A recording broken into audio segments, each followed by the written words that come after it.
Have you ever walked into a room, smiled at everyone, offered your best energy, and still someone looked at you like you were a threat? You asked yourself, what did I do wrong? You rewind the conversations, rethink your tone, review your behavior. You find no fault. And yet, the tension remains.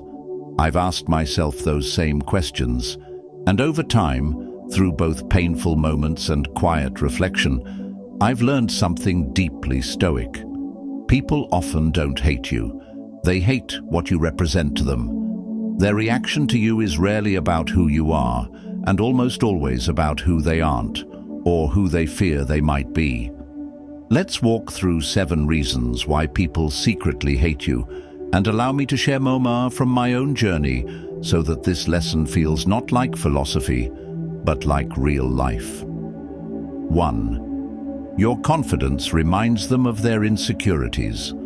True confidence is not noise.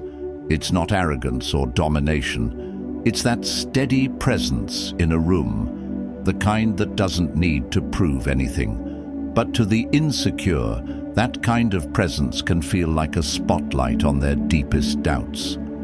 Years ago, I was invited to a gathering of creative professionals. I wasn't the most accomplished person in the room, but I had clarity.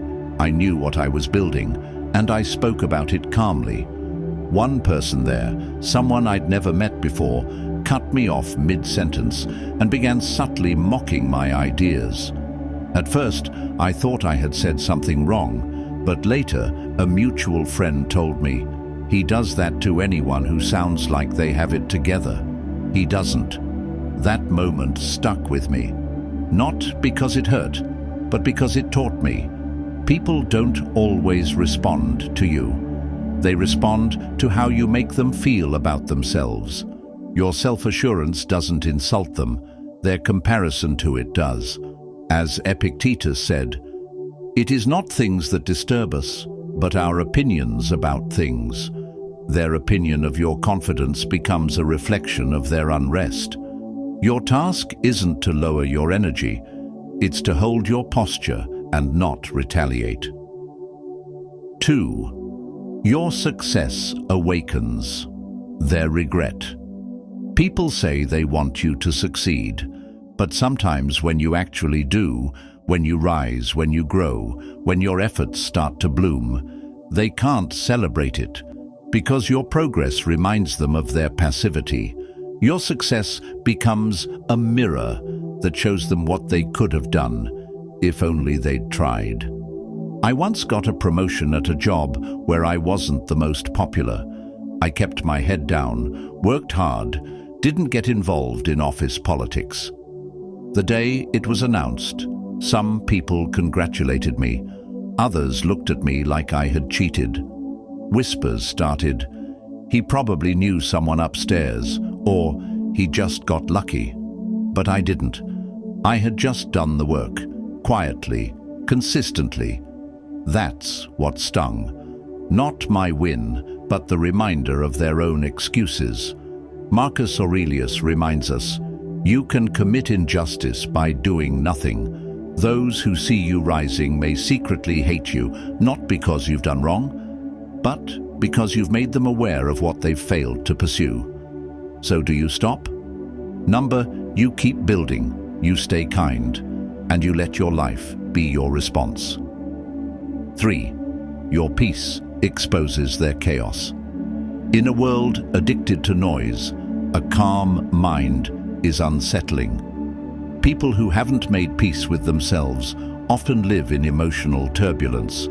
So when you walk in with clarity, when you don't react, when you're not shaken by drama, you become the silence that amplifies their storm. I remember a friendship I lost, not because of a fight, but because I stopped participating in emotional outbursts. She thrived on venting about people, about life, about every unfair thing in her world. When I started practicing stillness and responding with quiet reflection instead of outrage, the distance grew. She once told me, "You act like nothing ever affects you." That wasn't true. Things did affect me. I just didn't let them control me. And that's what bothered her. Your peace is a statement, not of indifference, but of self-mastery. And mastery feels like rejection to those who feel out of control. Seneca wrote, "He who is brave is free." Emotional restraint is a form of freedom, but freedom unsettles those who are bound by their impulses. 4. They project what they cannot understand. People often hate what they don't understand, and that includes you if you happen to live in a way that challenges their worldview. You may be reserved, unconventional, spiritual in a world that worships hustle, or deeply focused in a world that loves distraction. And they won't ask you why. They'll just label you and hate you for not fitting in.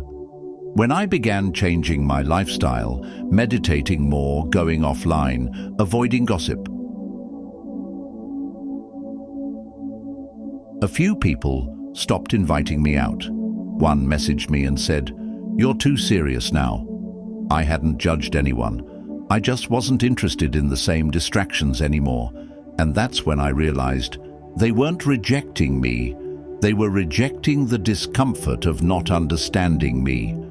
The Stoics teach us to live according to nature, our nature, and that path won't always be relatable. That's okay. It is better to walk alone than with a crowd going in the wrong direction. 5. You hold a mirror to their excuses. One of the hardest truths I've learned is this: people don't hate you for being disciplined. They hate you for making their excuses feel small. I once knew a guy who constantly talked about getting in shape, starting a business, waking up earlier. But when I started doing those things, quietly, no announcements, just consistency, I noticed a change. The tone of our conversations shifted. He'd make little jabs like, "Man, you've really become one of those grind guys, huh?" At first, I laughed it off, but over time, I realized he wasn't joking. He was uncomfortable. My action made his inaction harder to ignore. The moment you stop talking and start doing, you stop being relatable to people who only talk. That gap is uncomfortable, and sometimes, instead of closing it, they'll just try to pull you back down. But don't go back. Your discipline is not a judgment, it's a commitment to your future. And as the Stoics remind us, don't explain your philosophy, embody it. 6. They carry pain that has nothing to do with you. This is perhaps the most humbling and freeing truth.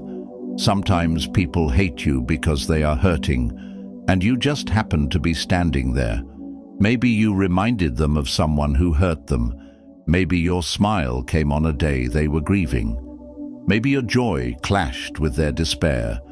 You didn't do anything wrong, but you became the face they attached their pain to. A coworker once avoided me for months.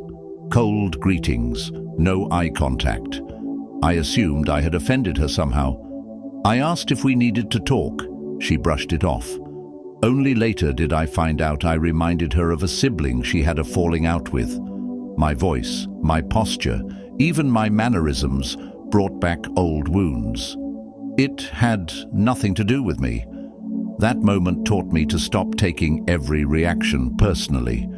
We don't know what burdens people carry. Hatred sometimes is just misplaced hurt. So when people act out, remember, you're not the villain in their story, but you might look like someone who was. Be patient, be kind, and if needed, walk away. Not in anger, but in compassion. 7. Your boundaries challenge their control. Sometimes people don't hate you because you're rude or cold. They hate you because you stopped letting them walk all over you. When you start setting boundaries, especially if you've spent years being the yes person, it disrupts the balance of power in the relationship. And those who were comfortable with your silence often react harshly to your strength. I had a close friend once who would constantly call me late at night to vent. I always listened, even on days I was exhausted, even when I had work early in the morning. I believed I was being a good friend, but over time I started to feel drained, not because I didn't care, but because the support was never mutual. When I began setting limits, telling them I couldn't talk after certain hours, asking them to respect my time, they grew distant, then cold. Eventually, they stopped calling altogether. At first, I felt guilty. Then I realized they weren't interested in a friendship. They were interested in access. And once that access came with conditions, they felt threatened. Not by me, but by the idea that I was no longer easily controlled. The Stoics teach us that we must protect our inner citadel, our peace, our time, our values. Saying no is not cruelty, it is clarity. And those who benefit from your confusion will always hate your clarity. So what do, knowing these truths? Do you change who you are? Do you shrink, play small, mask your light so no one feels uncomfortable? Absolutely not. The Stoic way is not to bend to others' emotions. It is to understand them, and then decide to remain rooted in virtue anyway. Let them hate you if they must. Let them project. Let them whisper. You are not here to win their approval. You are here to live with integrity. You are not responsible for the storms that others carry inside them. You are responsible for keeping your skies clear. Let their discomfort be their own mirror. You stay steady, stay just, stay brave. And as Marcus Aurelius would remind us, the best revenge is to be unlike him who performed the injury. In other words, stay you.